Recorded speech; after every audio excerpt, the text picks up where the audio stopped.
आनंद एक बहुत ही साधारण आदमी था।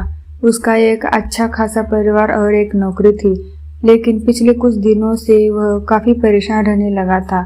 उसकी परेशानियों की वजह थी उसको आने वाले विचार।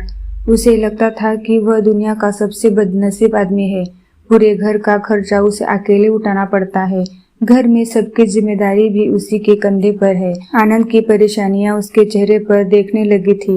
वो बात बात पर गुस्सा हो जाता।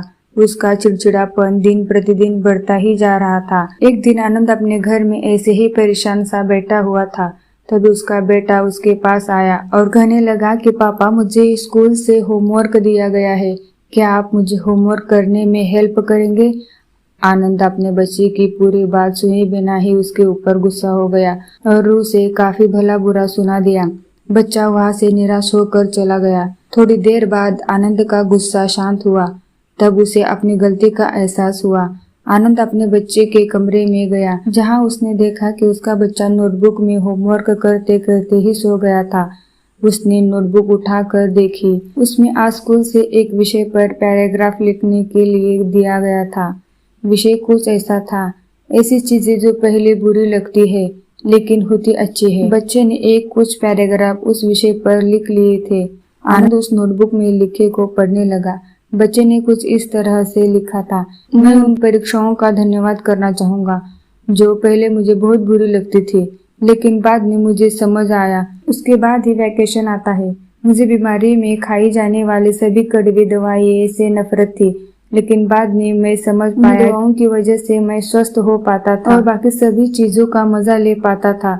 सुबह सुबह बजने वाला अलार्म मुझे अच्छा नहीं लगता था, लेकिन मैं बाद में समझ पाया उससे अलार्म की वजह से मुझे सुबह जल्दी उठने की आदत लगी और वही अलार्म ही मुझे जिंदा होने का एहसास दिलाती है।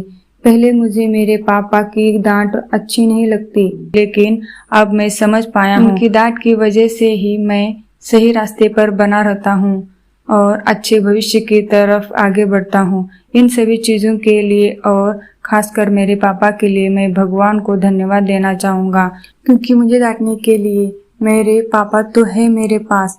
दोस्त के पास तो पापा ही नहीं है। मेरे पापा ही मेरी सारी जरूरतें पूरी करते हैं। कभी कभार डांटते भी है तो मेरे भले के लिए। अपने बेटे के विचार उस नोटबुक पर पढ़कर आनंद गहरी सोच में पड़ गया। बेटे के लिखे हुए विचार उसके दिमाग में घूमने लगे। उसे लगा जैसे वह कई दिनों से किसी गहरी नींद में सो रहा था और यह नोटबुक पढ़ने से उसकी नींद खुल गई हो। आनंद ने पेन और नोटबुक ली और अपने विचार लिखना शुरू किया। आनंद ने लिखा कि मुझे अपने घर का सारा खर्चा उठाना पड़ता है। इसका मतलब है मेरे पास एक बहुत अच्छा घर है और नौकरी भी। यह उन लोगों से कहीं बेहतर है जिसके पास घर या नौकरी नहीं है। सबकी जिम्मेदारी मुझे निभानी पड़ती है। इसका मतलब है मेरे पास अपना एक परिवार है। मतलब मैं उन सभी लोगों से ज्यादा खुश नसीब हूँ जो अकेले या अनाथ है। आनंद ऐसे ही एक के बाद एक अपनी सारी परेशानियां लिखता गया और उन परेशानियों का दूसरा पहलू जो कि पूरी तरह पॉजिटिव था। ये सब करने के बाद उसका मन और दिमाग बिल्कुल हल्का हो गया। उसे लगा जैसे जिन्हें वो परेशानी समझ रहा था वो कोई परेशानियां थी ही नहीं।